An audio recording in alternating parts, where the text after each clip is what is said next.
जय श्री कृष्णा। मोहन बहुत ही अमीर आदमी था। वो अपने बेटे की किसी बुरी आदत को लेकर परेशान था।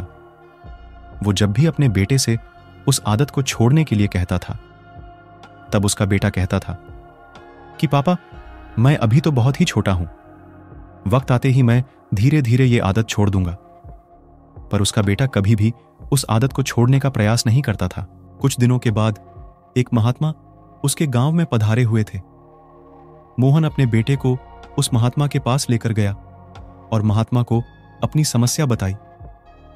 महात्मा ने उनसे कहा कि आप अपने बेटे को कल सुबह बगीचे में लेकर आइए, मैं वहीं आपकी समस्या का समाधान करूंगा। अगले दिन बाप और बेटा दोनों बगीचे में पहुंच गए। तभी वहां महात्मा ने लड़के से कहा कि आओ बेटा, हम दोनों बगीचे की सैर करते हैं। बगीचे में सैर करते करते महात्मा अचानक रुक गए और फिर उन्होंने लड़के से कहा कि बेटा, क्या तुम इस पौधे को उखाड़ सकते हो? लड़के ने कहा, जी जरूर, इसमें कौन सी बड़ी बात है। और ऐसा बोलते ही उसने पौधे को बड़ी ही आसानी से उखाड़ दिया। धीरे धीरे आगे बढ़ते हुए महात्मा ने बड़े पौधे की तरफ इशारा करते हुए बेटे से कहा कि क्या तुम इस पौधे को उखाड़ सकते हो? बेटे को तो इस काम में मजा आ रहा था। वो बोला, जी बिल्कुल उखाड़ सकता हूं। इस बार बेटे को यह काम करने में थोड़ी ज्यादा मेहनत करनी पड़ी, पर कुछ प्रयत्नों के बाद उसने पौधे को उखाड़ ही लिया।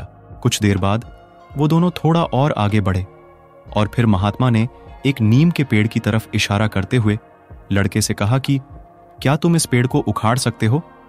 लड़के ने पेड़ को पकड़ा और फिर जोर जोर से खींचने लगा। बहुत प्रयत्न करने के बावजूद भी वो पेड़ को नहीं उखाड़ सका। बेटे ने महात्मा से कहा कि इस पेड़ को उखाड़ना तो असंभव है, क्योंकि ये पेड़ तो बहुत ज्यादा मजबूत है।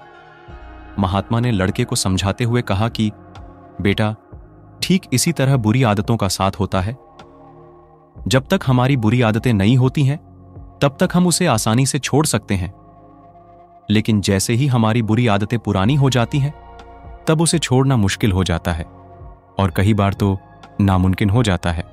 तो हमें समय रहते अपनी बुरी आदतों को सुधार लेना चाहिए, क्योंकि कब ये बुरी आदतें हमारे जीवन का हिस्सा बन जाती हैं, हमें पता भी नहीं चलता। तो आशा करता हूं कि आपको ये कहानी पसंद आई होगी। राधे राधे।